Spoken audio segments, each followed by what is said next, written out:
আজকে নিয়ে এসেছি একটি আকর্ষণীয় ভিডিও।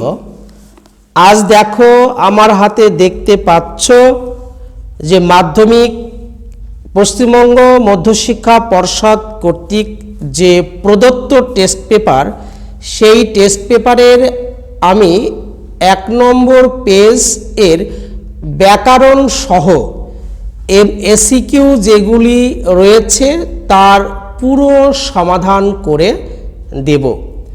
ভিডিওটি তোমরা প্রথম থেকে শেষ পর্যন্ত দেখতে থাকো। তো চলো আমরা দেরি না করে পরপর কি সেই সমাধানগুলো করে নিই। তো দেখো 1 নম্বর কোশ্চেন রয়েছে 2-1 আজ যেন তার জীবনের সবচেয়ে দুঃখের দিন। বক্তার কোন দিনটি সবচেয়ে দুঃখের? এখানে অনেকে প্রশ্ন করো যে এটা লেখার সময় কি লেখক বা গল্পকার বা কবির নাম লিখতে হয় কিনা। এটা দেওয়ার কোনো প্রয়োজন নেই, ডাইরেক্ট তোমরা কি করে দেবে। তো দেখো আজ যেন তার জীবনের সবচেয়ে দুঃখের দিন, বক্তার কোন দিনটি সবচেয়ে দুঃখের। কি বলবে? জীবনের প্রথম লেখা গল্প ছেপে বেরোনোর পর তপন দেখে কারেকশনের নামে নতুন মেশো পুরো গল্পটাই বদলে দিয়েছে। গল্পের স্বকীয়তা হারানোই ব্যথিত তপনের সেই দিনটা সবচেয়ে দুঃখের ছিল। দ্বিতীয় প্রশ্ন, ভামযাত্রায় ট্রেনের অপূর্ব সঙ্গী কে কে হয়েছিল? পথের দাবি রচনাংশ অনুসারে রেঙ্গুন থেকে ভামো নগরে যাত্রায় ট্রেনে যাত্রার সময় অপূর্ব সঙ্গী ছিল আরদালি আর একজন ব্রাহ্মণ পেয়াদা। তৃতীয় কোশ্চেন দেখো রয়েছে মানিক বন্দ্যোপাধ্যায়ের প্রকৃত নাম কি? কি বলবে? প্রবোধ কুমার বন্দ্যোপাধ্যায়। 4 নম্বর দেখো রয়েছে মাস্টারমশাই একটু রাগ করেননি, বরং একটু তারিফই করেছেন। তারিফ করার কারণ কি? হরিদা নকল পুলিশ সেজে স্কুলের 4টি ছেলেকে ধরেছিল দয়ালবাবুর লিচু বাগানে, ফলে মাস্টার মশাইকে ঘুষ দিতে হয়েছিল কিছু। পরের দিন জানা যায় হরিদা নকল পুলিশ। তিনি রাগ না করে তার তারিফ বা প্রশংসা করেছিলেন। 2-1 হঠাৎ অমৃতের মাথায় একটা বুদ্ধি খেলে গেল। বুদ্ধিটা কি ছিল? হিসাবের জামা ছেঁড়ার ব্যাপারটা যাতে কেউ বুঝতে না পারে সেজন্য নিজের অক্ষত জামাটা হিসাবের সঙ্গে বদলে নেওয়ার বুদ্ধি খেলে গেল অমৃতের মাথায়। এবার দেখো 2-1 এলো ওরা লোহার হাতকড়ি নিয়ে। ওরা কারা? আফ্রিকা কবিতা থেকে উদ্ধৃত অংশে ওরা বলতে সাম্রাজ্যবাদী লোভী যারা ছিলেন এখানে তাদের কথাই বলা হয়েছে। তারপরে দেখো রয়েছে 2-2 হাই বিধি বাম মম প্রতি। বক্তার এমন মন্তব্যের কারণ কি? উক্তিটির বক্তা হলেন রাবণ। বীরবাহুর মৃত্যু, ইন্দ্রজিতের হাতে মৃত রামের পুনর্জীবন লাভ প্রকৃতি অদ্ভুত ঘটনার পরিপ্রেক্ষিতে রাবণের উপলব্ধি হয়েছিল যে বিধি বাম অর্থাৎ ঈশ্বর তার প্রতি বিরূপ। 2-3 সিন্ধু তীরে রহিছে মাঞ্জাস। মাঞ্জাস শব্দের অর্থ কি? মাঞ্জাস শব্দের অর্থ ভেলা। 2-4 তোমায় নিয়ে বেড়াবে গান। গান কোথায় বেড়াবে? নদীতে দেশ গায়ে। 2-5 অসুখী একজন কবিতাটি কে বাংলায় তর্জমা করেছিলেন? নবারুণ ভট্টাচার্য। 2-3 ছেলেবেলায় রাজশেখর বসু কার লেখা জ্যামিতি বই পড়তেন? কি বলবে? ব্রহ্ম মোহন মল্লিকের। 2-3 2 সোনার দোয়াত কলম যে সত্যই হতো তা লেখক কিভাবে জেনেছিলেন? শুভ ঠাকুরের কাছ থেকে। এতে রচনা উৎকট হয় কিভাবে? আমরা বক্তব্য ভাবব ইংরেজিতে কিন্তু অনুবাদ করব বাংলাতে, এমনটি ভাবলে রচনা উৎকট হয়। কলম তাদের কাছে আজ অস্পৃশ্য। কাদের কাছে কলম অস্পৃশ্য? যারা পকেটমার, চুরি করে, তাদের কাছে কলম আজ অস্পৃশ্য। এবার দেখো বিভক্তি, ব্যাকরণের যে অংশটা আছে, চলো দেখি বিভক্তি কাকে বলে। বিভক্তি বলতে এখানে দেখো ওটা ভুল হলো, রয়েছে তির্যক বিভক্তি কাকে বলে?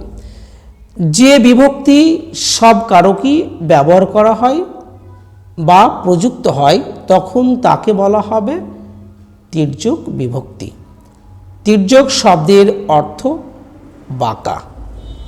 একে আমরা তির্যক বিভক্তি বলি, কারণ এ সব কারকই ব্যবহার বা প্রযুক্ত হয়, তাই একে আমরা তির্যক বিভক্তি বলি।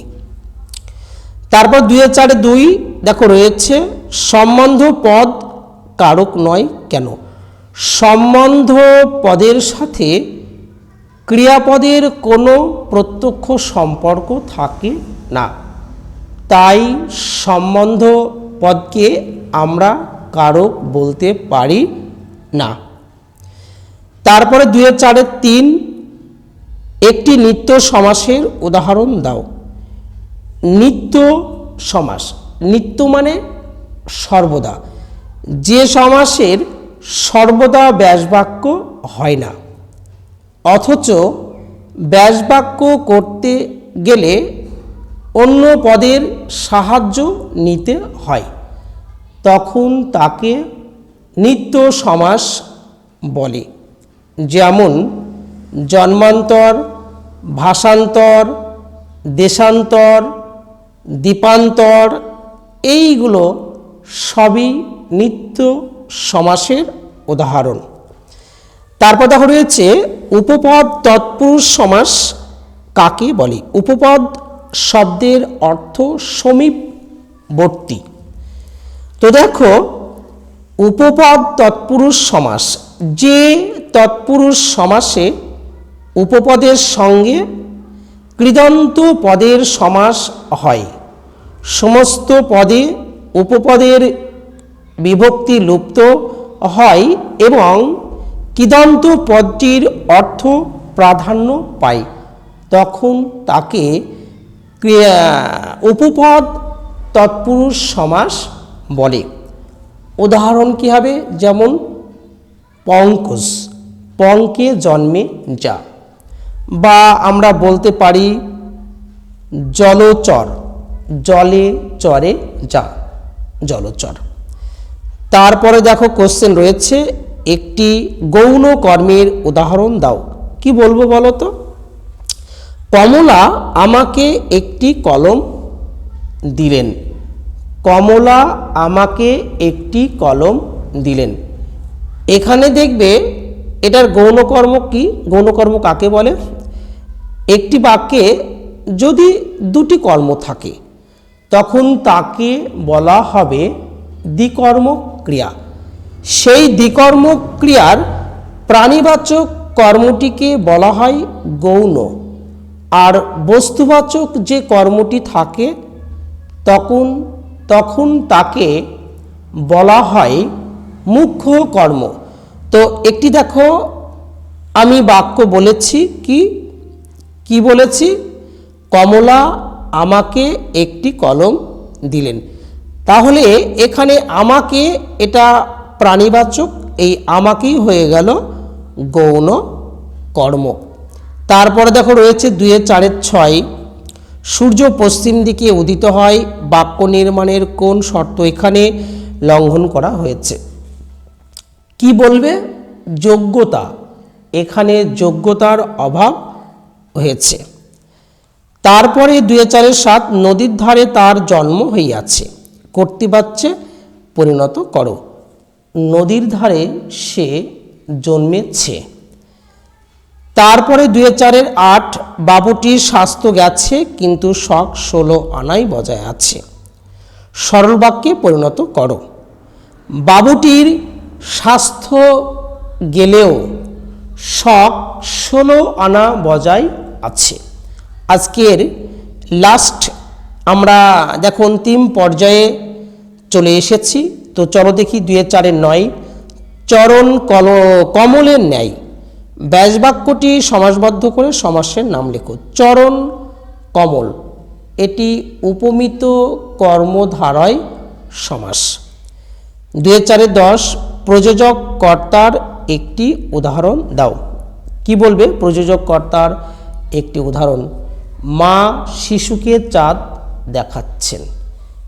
এখানে মা হলো প্রযোজক, কারণ নিজে না করে অন্যকে দিয়ে কাজটা করিয়ে নিচ্ছেন, তাই মা হয়ে গেল প্রযোজক কর্তার উদাহরণ।